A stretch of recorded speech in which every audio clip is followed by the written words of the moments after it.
მოგესალმებით, მე ვარ გიორგი, დასავლეთის პროექტის მონაწილე და ჩემი სტუმარია აქტივისტი და სოციალური მუშაკი ცაბუნია ვართაგავა. ცაბუ, რომ მოგვიყვეთ შენი პროფესიის შესახებ. მოგესალმებით, მადლობა მოწვევისთვის. როგორც უკვე ახსენე, პროფესიით ვარ სოციალური მუშაკი. ჩემს იდენტობაში ჩემს პროფესიას ძალიან დიდი როლი აქვს, როცა მეუბნებიან, რომ ჩემს თავზე მოუყვე სახელი და გვარის შემდეგ მეორე, რასაც ვამბობ, ეს არის, რომ ვარ სოციალური მუშაკი.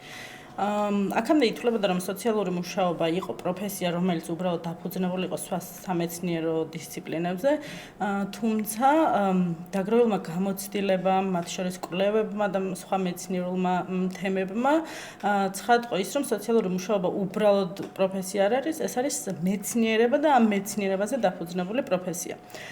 საქართველოში სულ 3-10 წლეული არის, რაც ეს პროფესია აქტუალური გახდა. მას შემდეგ, რაც მიხვდნენ, რომ ბავშვთა უფლებები დასაცავი იყო, მიხვდნენ, რომ დიდი ზომის ინსტიტუციები ბოროტება იყო და იქიდან ბავშვები უნდა გამოეყვანათ თავშესაფრავს უგულისხმობა ამ შემთხვევაში და გახდა საჭირო ესეთი პროფესია, რომელიც შეაფასებდა მდგომარეობას, რაც ხდებოდა ამ ბავშვთა სახლებში, სად წავიდოდნენ ამ ინსტიტუციებიდან გამოყვანის შემდეგ ეს ბავშვები და მოკლედ ესე ჩამოყალიბდა პროფესია საერთაშორისო დონორების დახმარებით, როგორც სხვა ბევრ მნიშვნელოვან საკითხში. განათლება ამერიკის უნივერსიტეტებში მიიღეს სხვადასხვა ადამიანებმა, რომლებიც შემდეგ ჩამოვიდნენ და აკადემიურ სფეროში დაიწყეს აქ მოღვაწეობა და ესე გაჩნდა მოკლედ ქართული სოციალური მუშაობა. ხშირად ამბობენ, რომ ბევრს წარმოუდგენია, რომ სოციალურ მუშაობას როცა ნახავს, მხოლოდ რაღაც სიკეთის კეთება ან მსგავსი რაღაც, რა თქმა უნდა, ეს კომპონენტიც აქვს სოციალურ მუშაობას, თუმცა ის ბევრად უფრო ღრმა არის, ბევრად უფრო მრავლის მომცველია და თუ ერთ წინადადებაში ვინმე მეტყოდა როგორ შემეფასებინა სოციალური მუშაობა, ეს ალბათ არის მეცნიერება და პროფესია, რომელიც ადამიანებს და საზოგადოებას ხელს უწყობს იმისთვის, რომ მეტი კეთილდღეობა იყოს, ადამიანმა მეტად შეძლოს თავისი პოტენციალის რეალიზება ამ საზოგადოებაში და მოკლედ უკეთესი ხვალინდელი დღისთვის ვმუშაობთ, მოკლედ ასე რომ ვთქვათ. მადლობა უმწვევი პასუხისთვის. და რა იყო мотиваცია, რომ გამხდარიყავი სოციალური მუშაკი? დიდი ხნის მანძილზე ვფიქრობდი, რომ ვიქნებოდი ჟურნალისტი, რომელიც გააშუქებდა სხვადასხვა მნიშვნელოვან თემებს და აქტუალურ თემებს და სწორედ ამიტომ ჩავაბარე და სოციალურ და პოლიტიკურ მეცნიერებათა ფაკულტეტზე. თუმცა სოციალური მუშაობის შესავალი რომ გავიარე, მაშინ მივხვდი, რომ ეს იყო ის, თურმე რის იკეთებაც მთელი 18 წლის მანძილზე მინდოდა. თუ ჟურნალისტობა, რომელსაც რა თქმა უნდა არანაირად არ ვაკნინებ, უბრალოდ სხვა როლი აქვს საზოგადოებაში. უბრალოდ ფაქტების გაშუქება იყო და ამბების მოყოლა, სოციალური მუშაობა ამ ყველაფერთან ერთად პრაქტიკული მუშაობა იყო, რომელიც ამ დანახული პრობლემების გადაჭრას უწყობდა ხელს და ამან განაპირობა ის, რომ ერთ დღესაც უბრალოდ ვთქვი, რომ მინდა რომ სოციალური მუშაკი გავხდე, იმიტომ რომ თან რაღაც ხელშესახები ვაკეთო, არ იყოს მხოლოდ რაღაცა ამბების თხრობა. და ეხლა რა სფეროში მუშაობთ? ახლა ვმუშაობ ორ სფეროში, დაახლოებით 4 წელია, რაც ფსიქიკური ჯანმრთელობის სფეროში ვარ, ფსიქიკური ჯანმრთელობის ცენტრის სოციალური მუშაკი ვარ, პრაქტიკოსი სოციალური მუშაკი. და ამას გარდა მეორე სულ ახლახან დავიწყე მუშაობა ორგანიზაცია საფარში, რომელიც ქალთა და ბავშვთა უფლებებს იცავს. თუმცა ქალთა და ბავშვთა უფლებებს წლებია, მოკლედ სხვადასხვა თუნდაც სამსახურის და თუნდაც სამსახურის მიღმა ვიცავ ხოლმე. მსმენია. და ამ სფეროში არსებული მდგომარეობის შესახებ ხوار გვეტყოდი რამეს? ცალ-ცალკე ვისაუბრებ ორივე სფეროზე, დავიწყებ ქალთა უფლებებზე. რაღაც პერიოდი, მოკლედ ძალიან კარგი პროგრესი გვქონდა, იმიტომ რომ მახსოვს მაგალითად ძალადობის საკითხებზე როცა საუბრობ, ოჯახში ძალადობის საკითხი ზოგჯერ სასაცილოდაც მიაჩნდათ და წლების წინ დაახლოებით 10-15 წლის წინ, როდესაც ამ საკითხებს განიხილავდნენ პარლამენტში, ამბობდნენ, რომ პარლამენტარები ტრიბუნიდან ამბობდნენ, რომ ვისი რა საქმეა, ჩემს სახლში როგორ მოვექცევი. აქედან მოვდივართ. მე ეს სფერო ოდნავ განვითარდა, რაღაცა ვაღიარეთ, რომ გვინდა ევროინტეგრაცია, დასავლური ღირებულებები, რაღაც სხვადასხვა კანონში ჩაიწერა, ან შეიქმნა ცალკე კანონი, მაგალითად ოჯახში ძალადობის წინააღმდეგ. რამაც თითქოს გააუმჯობესა ქალთა უფლებრივი მდგომარეობა მუშაობა თითქოს პოლიციაც განათლდა ამ საკითხებთან დაკავშირებით, იმიტომ რომ როცა ოჯახის ძალადობის საკითხებზე იბარებდნენ ხოლმე, იძახებდნენ პოლიციელებს, ხშირად ესე კაცურად გვარდებოდა ეგ ამბები. პოლიციელები რაღაცა მხარზე ხელს მოუთათუნებდნენ მოძალადე მამაკაცებს და რაღაცა ესე მთავრდებოდა ეს ყველაფერი. შემდეგ მაგალითად იყო კვოტირების საკითხი, რომელიც ძალიან მნიშვნელოვანი იყო. ამაზე შეგვიძლია ვიდეოც ვთქვათ, ეს კვოტირება საერთოდ გვინდა თუ არ გვინდა, ბევრი მოსაზრება არსებობს, ხო? ბევრი თეორიაც არსებობს ამ საკითხთან დაკავშირებით, მაგრამ ეს იყო ერთ-ერთი წინ გადადგმული ნაბიჯი, რომ პოლიტიკაში ბევრად მეტი ქალი წაგვეხალისებინა და პოლიტიკაში ბევრად მეტი ქალი ნიშნავს უფრო სენსიტიური კანონების მიღებას, უფრო საჭიროებებზე მორგებული კანონების მიღებას, იმიტომ რომ ვიცით რომ ქალებს და კაცებს სხვადასხვა გამოცდილებები გვაქვს და ვერასდროს ვერ დავინახავთ ერთმანეთის საჭიროებებს, იმიტომ რომ ის გამოცდილება არ გვაქვს. მოკლედ ორივე სქესის ხმა თანაბრად უნდა ისმოდეს, ხო?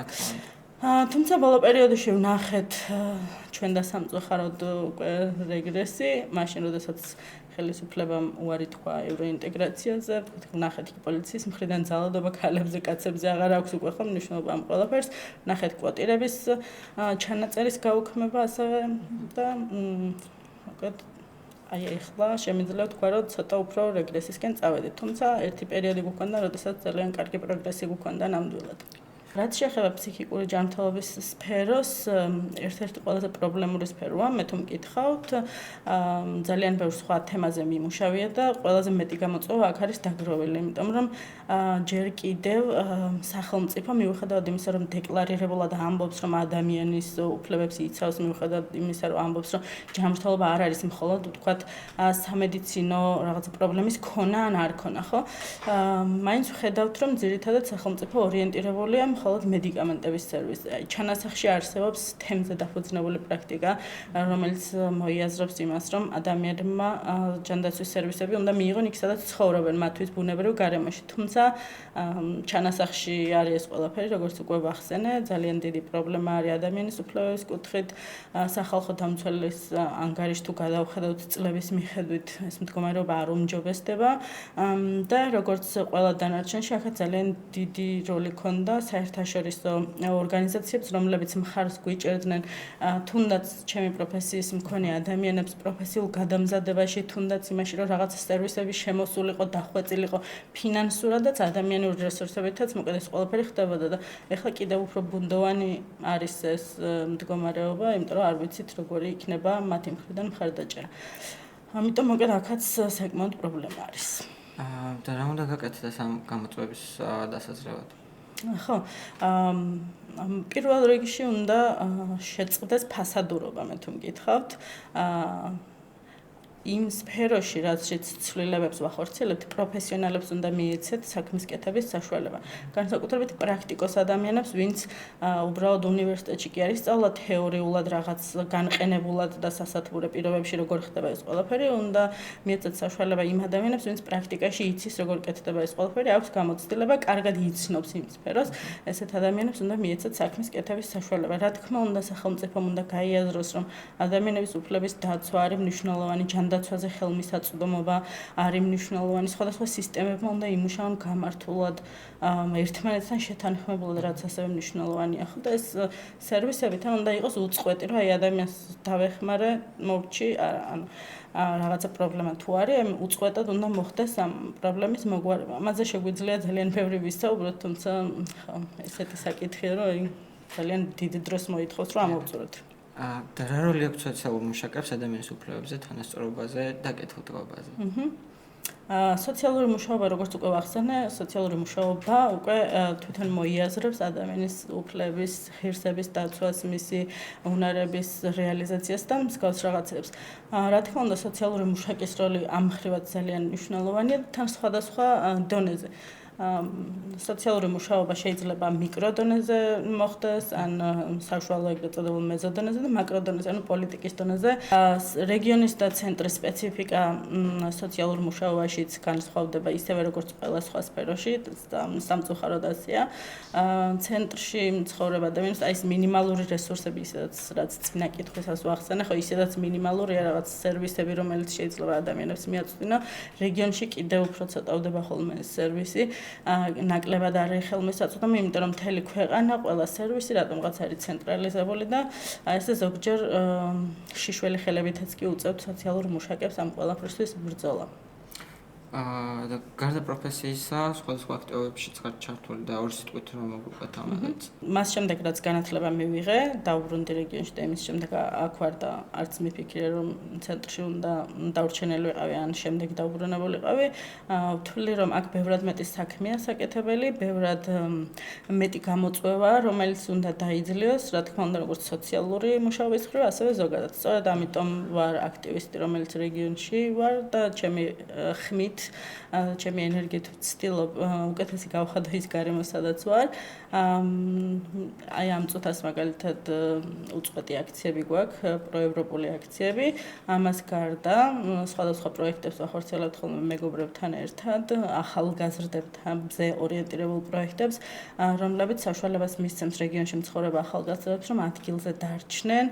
აქ ქონდეთ ხელმისაწვდომი ის, რაც თუნდაც დედაქალაქს აქვს, იმიტომ რომ ერთი ციდა ქვეყანა ვართ და ძალიან სასაცილოც კი არის ხოლმე, რომ აი ამ ერთ პატარა ქვეყანაში რაღაცა 300 კილომეტრის იქით ხელმისაწვდომია და რეგიონში არ არის, ხო და სწორედ აი ამ ხარვეზის აღმოფხრას ვცდილობთ ჩვენს მეგობრებთან ერთად, რაც ძალიან მნიშვნელოვანია და ძალიან მნიშვნელოვანია ისიც, რომ არა მხოლოდ ზუგდიდში და არა მხოლოდ სამეგრელოში, ყველა რეგიონში გაჩნდეს ისეთი კერა, რომელიც საშუალებას მისცემს ახალგაზრდებს ადგილზე დარჩნენ. იმიტომ ძალიან მნიშვნელოვანია ეს არც თბილისი რომ არ დაემსგავსოს თავკომბალა ქალაქს და არც ქვეყნიდან რომ არ წავიდნენ ახალგაზრდები, რაც რისი ტენდენციაც სამწუხაროდ არსებობს. მგონი რომ უფრო სერიოზულად მოვითხოვოთ დეცენტრალიზაცია. რა თქმა უნდა, ამას აი ეხლა ბოლო 2 წლის განმავლობაში მეგობრებთან ერთად ერთ-ერთ პროექტს ვაკეთებთ, მოკლედ ასე რომ ვთქვათ. საკლუბო სივრცეების დეცენტრალიზაციაზე ვმუშაობთ და ხშირად ვამბობთ ხოლმე ზუსტად ამას, რომ მხოლოდ პარლამენტის გადმოტანა ან გადატანა რომელიმე ქალაქში ან დედაქალაქში არ არის დეცენტრალიზაცია, ყველაფერი დეცენტრალიზაცია არის, რაც რეგიონს მისცემს საშუალებას, რომ უფრო საინტერესო იყოს და მიზიდულობის ცენტრი იყოს ახალგაზრდებისთვის. და ცოტა ბოლოსკენ გადავიდეთ, რას ურჩევდი ადამიანებს, რომლებიც ახლა არჩევენ თამეთ მომავალ პროფესიას. ხო, რა შემიძლია ვურჩიო თუ სოციალურ მუშაობას მივუბრუნდებით, თუ თვლიან რომ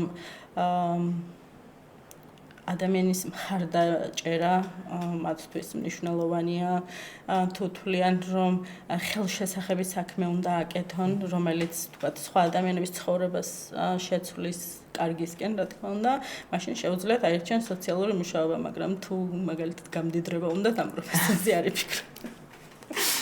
მადლობა. ძალიან კარგი იყო შენთან საუბარი. მადლობა.